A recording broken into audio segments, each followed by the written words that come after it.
Hidayatuddin, hidayah agama.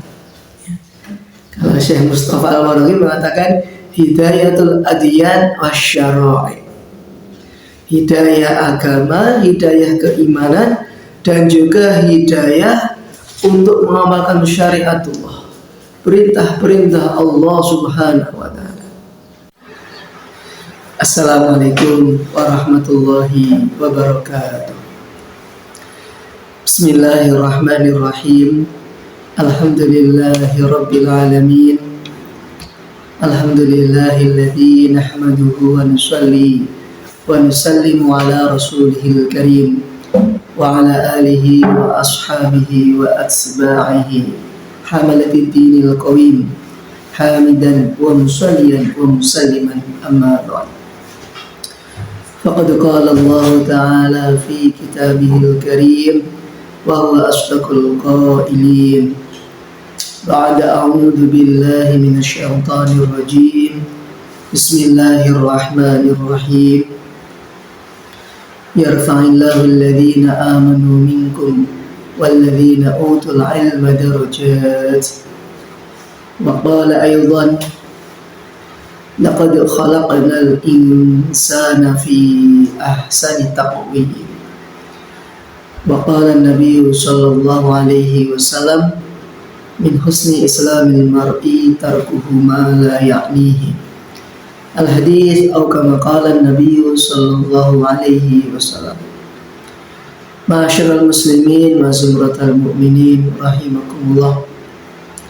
Kepada seluruh jemaah kaum muslimin dan muslimat yang dimuliakan oleh Allah Subhanahu wa ta'ala.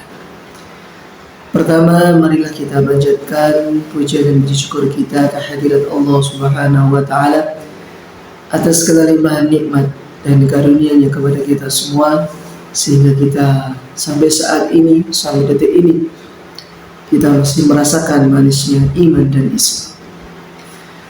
Kedua kalinya salawat beserta salam semoga senantiasa tercurah kepada uswah hasanah kita, surga dan kita, junjungan kita Nabi Agung Muhammad sallallahu alaihi wasallam, satu Nabi yang ummi, Nabi yang kita nantikan syafaatnya pada hari kiamat nanti. Mudah-mudahan kita semuanya dapat mendapatkan syafaat beliau. Amin ya rabbal alamin. Hadirin wal hadirat rahimakumullah. Pada kesempatan kali ini kita akan membahas tafsir, yang mana tafsir ini ditulis oleh Syekh Mustafa Al-Maraghi yang kita kenal dengan tafsir Al-Maraghi. Di saat Syekh Mustafa Al-Maraghi ini membahas ayat ke-6 dari surat Al-Fatihah yang berbunyi ihdinas shiratal mustaqim. Ya Allah, berikanlah jalan hidayah, berikanlah kami semuanya hidayah, yaitu jalan yang lurus. Maka Syekh Mustafa Al-Maraghi ini mengatakan bahwa Allah Subhanahu wa ta'ala memberikan 4 hidayah kepada manusia. Kalau dikhususkan lagi, 3 hidayah pertama Allah Subhanahu wa ta'ala berikan kepada seluruh umat manusia. Dan 1 hidayah yang keempat, teman yang terakhir, hidayah yang hanya Allah Subhanahu wa ta'ala berikan kepada orang yang dicintai oleh Allah, yang dikehendaki oleh Allah Subhanahu wa ta'ala. Apa saja yang tersebut? Yang pertama, jamaah rahimahullah, hidayah yang Allah berikan kepada manusia adalah hidayatul ilham. Di tafsir yang lain ada bahasanya hidayatul wujdan. Kalau bahasa kita adalah hidayah naluriyah. We say in English language the instincts, yaitu naluri ataupun insting. Inilah hidayah yang pertama kali yang diberikan oleh Allah Subhanahu wa ta'ala kepada setiap orang. Setiap bayi yang lahir di atas muka bumi ini langsung diberikan hidayah ilham, diberikan hidayah wijdan, diberikan naluri oleh Allah Subhanahu wa Ta'ala. Seorang bayi ketika kehausan, kelaparan, ya, ataupun apa itu, merasa tidak nyaman, dia akan menangis. Bayi bisa menangis, itulah yang dikatakan hidayah. Maka akan langsung diberikan kefahaman kepada ibunya. Kenapa ini anaknya menangis? Dilihat, ini bayinya sedang hausan, pengen ASI, maka diberikan ASI oleh ibundanya.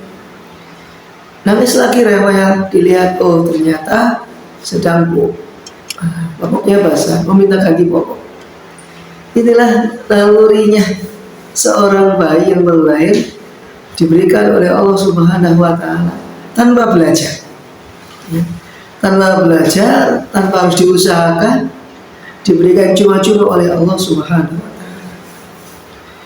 Begitu juga jemaah rahimakumullah, seiring berjalannya waktu, ketika menginjak, ya, dewasa, remaja, maka naluri seseorang akan semakin terasa.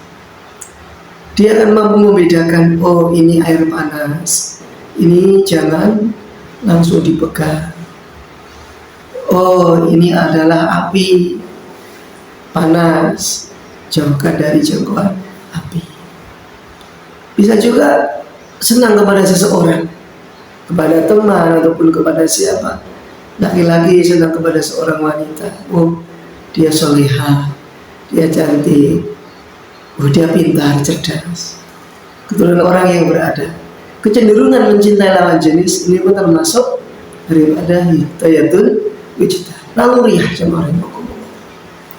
Keinginan kita ini sudah tidak usah diajarkan lagi, karena sudah dari Allah Subhanahu wa Ta'ala sudah terkondisikan memang seperti itu. Memahami kondisi daripada orang lain, kondisi di sekitar lingkungan kita, ya. Ini naluriah kita. Misalnya sekarang nih musim Agustusan, ya, tetangga kita sibuk kerja bakti, secara naluriah kita juga akan terpanggil untuk ikut kerja bakti bersama-sama. Meskipun katakanlah di grup RT belum sempat diumumkan besok kerja bakti, tetapi tetangga kita, kanan kiri kita berbondong-bondong, ya, sudah memasang lampu kelap-kelip di jalanan, memasang bendera, itu otomatis rasa garuh, ya, ibu kalau kita katakan orang Jawa, ya, itu maka akan segera untuk bersama-sama kerja bakti. Itulah salah satu daripada hidayatul ilham ataupun wijdan, naluri. Ini Allah SWT berikan kepada siapapun. Bahkan jamaah rahimakumullah, tidak hanya Allah berikan, tidak hanya kepada manusia, kepada apapun, kepada hewan-hewan yang tidak berakal pun Allah berikan hidayatul wijdan. Ada ayam bisa angram, ya, mengerami telurnya 3 minggu sampai menetas, itu pun atas hidayah dari Allah Subhanahu wa Ta'ala. Coba kalau tidak ada hidayah, bisa-bisa itu ketika sudah bertelur dipatokin telurnya, tidak jadi ayam, telurnya rusak, ya. Begitu juga ayam pun sudah diberikan naluri. Itu kalau telurnya dicampur dengan telur bebek, itu ayam tidak akan berontak. Telur bebek berwarna biru, si ayam warna putih, kadang-kadang ya dicampur tidak apa-apa. Toh nanti udah besar jadinya bebek, jadinya ayam, tetap disayang semuanya, tidak dibeda-bedakan. Padahal kalau sudah besar, kok ini anaknya tidak bisa berenang, ini bebek bisa berenang, nah, nanti di situ timbul perbedaannya. Tapi jamaah Allah berikan insting, kepada hewan pun Allah berikan insting, mengasuh anak-anaknya yang masih kecil, menjaga anak-anak yang masih kecil. Ini sudah alamiah seperti itu. Baik, selanjutnya hidayah yang kedua adalah hidayatul hawas, hidayah indera, perasaan, ya. Kita kenal dengan al-hawasul khamsu, panca indera, indera yang semacamnya ada 5, ya.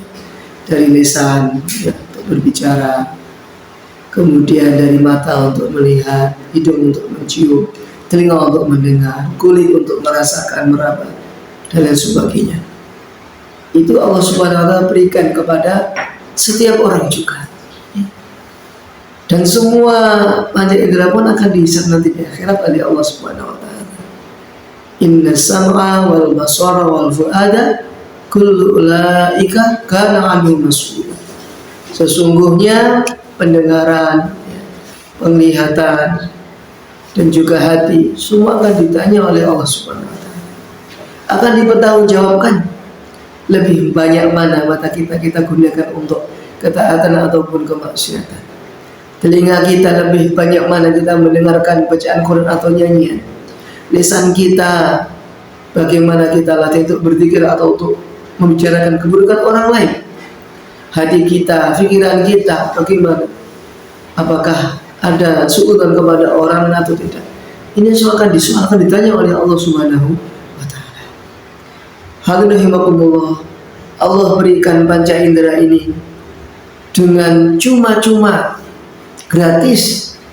Tidak Allah Subhanahu wa taala diperintahkan untuk membeli, tidak. Kita hanya diperintahkan untuk mensyukurinya. Kita mensyukuri nikmat Allah atas seluruh panca indera yang kalau dihargakan nominalnya ini Masya Allah, nolnya banyak, 9 sampai 12 katakanlah jamaah. Apa mau kita kehilangan satu mata diganti dengan uang 1 miliar? Tentu tidak akan mau jemaah rahimahullah. Begitu mahalnya daripada kenikmatan kesehatan daripada indera kita, ya. Karena kesehatan nilainya jauh lebih tinggi daripada harta. Harta boleh untuk berobat, tapi kesehatan harus tetap ada. Rela berobat berapapun asal sehat. Maka kita nikmati jemaah, kita syukuri, kita nikmati, kita gunakan untuk ketaatan kepada Allah. Kalau orang semakin taat, insya Allah tubuhnya akan dijaga oleh Allah. Rajin tahajud, rajin sholat sunnah.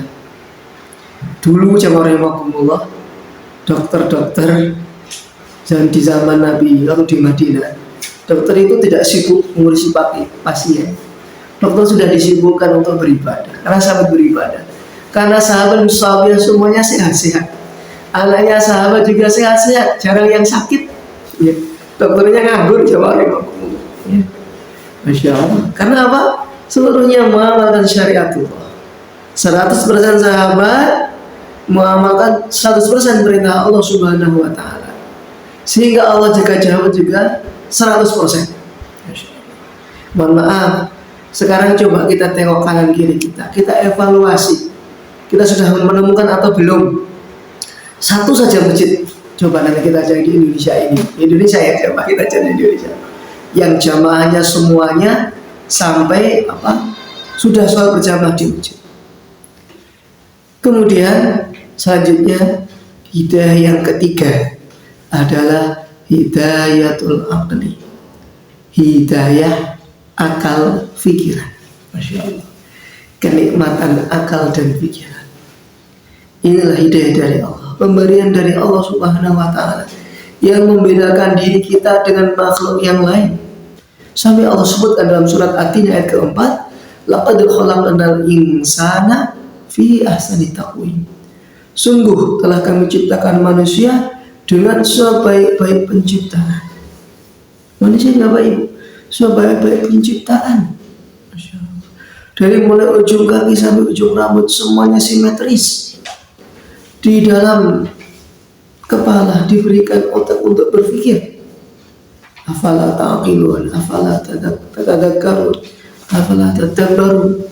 Kita diberitakan oleh Allah untuk berpikir, untuk melihat ayat-ayat Allah Subhanahu wa taala. Maaf jemaah Allah yang tidak Allah berikan. Diri kita Allah berikan akal dan pikiran untuk senantiasa mempelajari kekuasaan Allah Subhanahu wa taala. Yang mestinya dengan adanya alam ini, dengan akal pikiran kita ini, kita semakin mendekat kepada Allah, semakin tawajuh kepada Allah, dan tidak tawajuh kepada yang lain.